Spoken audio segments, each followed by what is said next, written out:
بس رمضان کی سب سے بڑی تیاری کیا ہے کہ اپنے دلوں کو صاف کر لو پہلے سے، کہ جس دل میں نفرت ہو، بغض ہو، کسی کے لیے غصہ ہو، کسی کے لیے کیا کیا جذبے ہوں، دل صاف کرنا۔ ہمارے گھروں میں روزانہ جھاڑو ہوتا ہے، یہاں مدرسے میں روزانہ صفائی ہوتی کہ نہیں ہوتی؟ کیونکہ دنیا کی اصل گندگی ہے تو جھاڑو ہاتھ سے نہیں چھوٹ سکتا۔ حرم شریف میں دیکھا کیسے چاروں طرف خدام پھر رہے ہوتے ہیں برش لے کر، تو دل پہ غبار ایسے آتا ہے جیسے صحن میں غبار آتا ہے، دل پہ گندگی ایسے آتی ہے جیسے صحن میں آتی ہے۔ تو ہم نے نظام بنایا ہوا ہے، لوگ مقرر ہیں وہ روزانہ جھاڑو دیتے ہیں۔ تمہارا دل ایک آنگن ہے، ایک صحن ہے، اس میں بغض، نفرت، حسد، پتہ نہیں کیا کیا گندگیاں آئیں گی اور آتی رہیں گی۔ بچوں ایک کام کرو، جھاڑو پکڑ لو، صاف کرو۔ یا اللہ معاملہ تجھ سے کرنا ہے، لوگوں سے نہیں۔ کسی نے برا کہا، کسی نے غیبت کی، کسی نے گالی دی، کسی نے دھکا دیا، کسی نے حق مارا، کسی نے کچھ کیا، یا اللہ تیرے سپرد میں نے اپنے دل کو سب سے صاف کیا، میں نے اپنے دل کو سب سے صاف کیا۔ یہ اتنی بڑی عبادت ہے کہ بڑے بڑے نفلوں والے، تہجد والے، حج عمرے روزے والے تمہیں نہیں پکڑ سکیں گے، کیونکہ اس کا کرنے والا دنیا میں کوئی نہیں۔ نفل پڑھنے والے تو بے شمار ہیں، عمرے کرنے والے بے شمار ہیں، علماء بے شمار ہیں، حاجی بے شمار ہیں، سخاوت کرنے والے بے شمار ہیں، لیکن اس ٹکڑے کو صاف کرنے والا لاکھوں میں ایک بھی نہیں۔ مشکل کام، آپ یہ سیکھ لیں، صاف کرو، صاف کرو، صاف کرو۔ یہ رمضان کی سب سے بڑی تیاری اور علم کو حاصل کرنے کی سب سے بڑی چابی ہے کہ اپنے دل کو کھلا کر لو۔ کوئی چیز خالی ہوگی تو کچھ آئے گا۔ جس دل میں بغض بھرا ہو، نفرت بھری ہو، حسد بھرا ہو، کینہ بھرا ہو، اس میں خاک آئے گا، اس میں تو علم کی ایک کرن بھی نہیں آئے گی۔ اس زبان سے چاہے جتنے مرضی موتی بکھیرے، دل اس کا اندھا ہوگا۔ لا تعمى الابصار ولكن تعمى القلوب التي في الصدور۔ یہ آنکھوں سے اندھے نہیں، دل سے اندھے ہیں۔ تو بچوں اپنے دل کو صاف کرنا سیکھو۔ وہ کتنی مشہور حدیث ہے، آپ نے کہا اس دروازے سے ایک جنتی آ رہا ہے، تو ایک انصاری صحابی داخل ہوئے، جوتا ہاتھ میں، داڑھی میں وضو کا پانی۔ اگلے دن اس دروازے سے ایک جنتی آ رہا ہے، تو ایک صحابی آئے، ہاتھ میں جوتا، داڑھی میں وضو کا پانی۔ وہی صحابی اگلے دن اس دروازے سے ایک جنتی آ رہا ہے، تو وہی صحابی 3 دن جنت کی بشارت لیے۔ اس صحابہ کی جماعت میں ایک شخص ہیں جن کا نام ہے عبداللہ بن عمرو بن عاص۔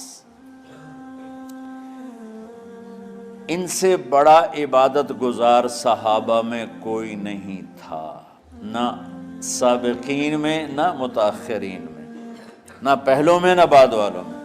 ان کی عبادت کیا تھی؟ ساری رات جاگنا، سارے دن کا روزہ، اور ایک ختم قرآن صبح سے شام۔ اتنی اللہ نے طاقت دی تھی۔ پھر وہ غلوب والی بات آ گئی، ایکسٹریم ہونے والی بات آ گئی۔ ان کی شادی والی رات حجلہ عروسی میں داخل ہو رہے ہیں، دلہن کے کمرے میں داخل ہو رہے ہیں، اور مصلی بچھا کے اللہ اکبر، اور دے نفل تے نفل، دے نفل تے نفل۔ تو ان کی بیگم نے دیکھا تو وہ بھی خیر کا زمانہ تھا، انہوں نے بھی وضو کیا اور پیچھے مصلی بچھا کے وہ بھی فجر تک نفل پڑھتے رہے۔ صبح ہوئی تو حضرت عمرو بن عاص رضی اللہ عنہ نے پوچھا، بیٹی رات کیسی گزری؟ کہا جی ماشاءاللہ آپ کے بیٹے تو بڑے عبادت گزار ہیں، ساری رات نفلوں میں ہی گزری۔ تو وہ ان کو شکایت کر دی۔ حضرت عمرو بن عاص کو اتنا غصہ چڑھا، وہ بیٹے کو تو کچھ نہیں کہا، کتنی حکمت کی بات ہے، سیدھے گئے اللہ کے نبی کے پاس، یا رسول اللہ یہ عبداللہ دیکھیں کیسا نادان ہے، اس کی شادی کی ساری رات نفل پڑھتا رہا۔ تو آپ کہتے ہیں ماشاءاللہ ماشاءاللہ کتنی بڑی بات ہے۔ نفلوں میں گزر گئی، رات بھی نفلوں میں گزر گئی۔ تو آپ نے حضرت عبداللہ بن عمر کو بلا کے ڈانٹا کہ تو نے مہینے میں 3 دن روزے رکھنے، بس اس سے زیادہ نہیں رکھنے، اور ہفتے میں 1 قرآن ختم کرنا ہے۔ کہا یا رسول اللہ میرے اندر طاقت زیادہ ہے۔ پھر اچھا 15 دن روزے رکھنے، کہ نہیں میرے اندر طاقت زیادہ ہے۔ آپ اس کو تھوڑا تھوڑا کر کے گھٹاتے رہے، اور وہ ہر دفعہ نہیں یا رسول اللہ میرے اندر طاقت زیادہ ہے۔ تو آخر میں آپ نے کہا اچھا چلو 100 میں داؤدی پہ آ جاؤ، 1 دن روزہ رکھو، 1 دن افطار کرو، اور 3 دن سے پہلے قرآن ختم نہیں کرنا۔ تو آپ نے اس کو پیچھے کیا۔ یہ بیٹھے تھے اس محفل میں، ان کے دل میں آیا کیا یہ بزرگ مجھ سے زیادہ عبادت کرتا؟ رات میں ساری جاگتا ہوں، دن روزہ رکھتا ہوں، 1 ختم کرتا ہوں، تو جنت کی بشارت تو مجھے ملنی چاہیے تھی، ان کو کیسے مل رہی؟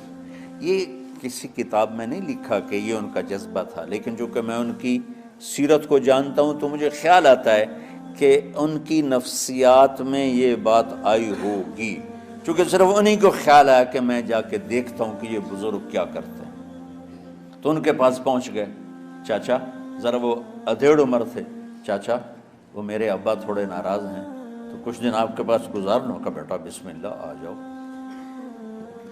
اب رات ہوتے ہی عشاء کی نماز پڑھ کے انہوں نے جلدی سے چادر اوپر لی اور یوں سراغ کر کے ان چاچے کو دیکھنے لگے ایسے کہ اب یہ کیا ساری رات سجدہ کرے گا، اور ساری رات روتے روتے روتے روتے مصلی گیلا ہو جائے گا، یا ساری رات رکوع کرے گا، ساری رات قیام کرے گا، ساری رات قرآن پڑھے گا، اس تصور سے یوں دیکھ رہے۔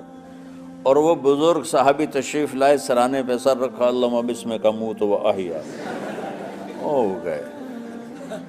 اب یہ دیکھ رہے ہیں ابھی اٹھیں گے، ابھی اٹھیں گے، ابھی اٹھیں گے، اٹھے نا، فجر کی اذان پہ اٹھے۔ اب یہ تو حیران پریشان ہو گئے کہ یہ کیا ہو؟ اس زمانے میں تو منافق تہجد نہیں چھوڑتے تھے ڈر کے مارے کہ پتہ نہ چل جائے ہمارے کفر کا۔ تو یہ چاچا جنت بھی لے گیا تو ستا بھی پیا کہ چلو کل دیکھوں گا۔ اگلی رات پھر چادر سر پہ کر کے اور یوں سوراخ کر کے لیٹے ہوئے اور دیکھ رہے۔ چاچا پھر تشریف لائے اور سرانے پہ سر رکھا، اللہم بسمک اموت و احیا، ہو گئے۔ فجر کی اذان پہ اٹھے، یہ اور پریشان ہو گئے کہ میرا نبی کا فرمان تو سچا ہے، اس میں تو شک بھی کفر ہے، لیکن عمل کیا ہے جس پر اس کو جنت کی بشارت ملی؟ 2 رکعت نفل بھی نہیں۔ اور آج کے دور میں تم میں سے ماشاءاللہ اکثر بچے تہجد پڑھتے ہیں کہ 1 رات اور دیکھوں گا، اللہم بسمک اموت و احیا، ہو گئی ساری رات۔ تو تیسری رات پھٹ پڑے عبداللہ بن عمر، کہنے لگے چاچا میری ابا سے کوئی لڑائی نہیں تھی، 3 دن میں تیرے بارے میں سنتا رہا، جنتی جنتی جنتی۔ میں دیکھنے آیا تھا کہ آپ کیا کرتے ہیں، آپ تو کچھ بھی نہیں کرتے ہو، ساری رات سوتے رہتے ہو، اب کیا کرتے ہو؟ میں نے کہا بیٹا یہی ہے جو تم نے دیکھا ہے۔ اب ان کو سمجھ میں نہیں آ رہا کہ یہ جوڑ کیسے بیٹھا ہوں، ادھر جنت کی بشارت، ادھر ساری رات خراٹے، اب یہ اس میں جوڑ کیسے بیٹھا ہوں، کیونکہ نبی کی بات تو غلط ہو نہیں سکتی۔ تو اب وہ نا ایسے نا بڑے بے دل سے ہو کر واپس مڑے، پتہ نہیں کی چکر ہوئے گی کوئی گل۔ جب وہ دروازے تک پہنچے تو کہنے لگے بیٹا ادھر آنا، واپس آ گئے۔ کہا میں تمہیں اصل راز کی بات بتاتا ہوں۔ کہا کیا ہے کیا ہے؟ تو یہاں ہاتھ رکھا، کہا یہ جو دل ہے نا اس میں کسی انسان کی نفرت نہیں۔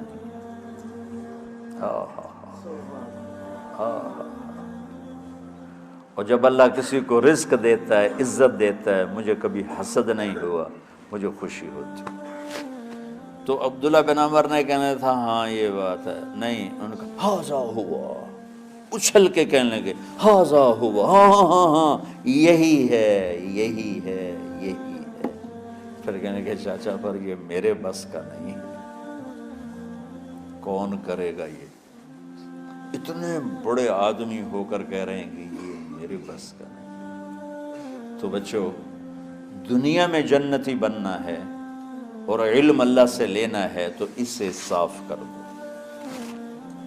سب کی نفرت سے۔ سب، اس نے مجھے یہ کیوں کہا، اس نے مجھے یوں کیوں دیکھا، اس نے میرے بارے میں یوں کیوں کہا، اس نے میرے بارے میں یہ کیوں لکھا۔ جس کی تعریف ہوتی میری کتنی برائی ہوتی، صرف تعریف تو نہیں ہوتی، بھرا پڑا سوشل میڈیا مجھے گالیاں دیں۔ اللہ کے فضل سے میرے دل میں ایک ذرے کے برابر کبھی کوئی منفی جذبہ نہیں آئے تو میں دھو کے صاف کر دیتا ہوں۔ یا اللہ میں نے اپنے دل کو صاف کیا، میرا معاملہ تیرے ساتھ ہے، کسی کے ساتھ نہیں۔ یہی آپ رمضان کی سب سے بڑی تیاری، علم کے حاصل کرنے کا سب سے بڑا ہتھیار آپ کو یہ نہیں ہے کہ تمہیں کتابیں یاد ہو جائیں، تمہیں اشعار یاد ہو جائیں۔ تو ساری امت سے کہتا ہوں رمضان کا استقبال کرو، دلوں کو صاف کر کے، نفرتوں کو مٹا کے، مذہبی نفرت، دنیاوی نفرت، رشتوں کی نفرت، بول چال کی نفرت، سیاست کی نفرت، لین دین کی نفرت، ان سب سے اپنے دل کو صاف کرو تاکہ رمضان میں اللہ نے علم اتارا، اللہ تعالیٰ آپ کو علم عطا فرمائے، اور باقی لوگ جو عام دنیا میں زندگی گزار رہے ہیں ان کے دلوں میں اللہ رمضان کا نور اتارے اور اپنے اور ہدایت کا نور اتارے۔ یہ سب سے بڑی تیاری ہے اس کی۔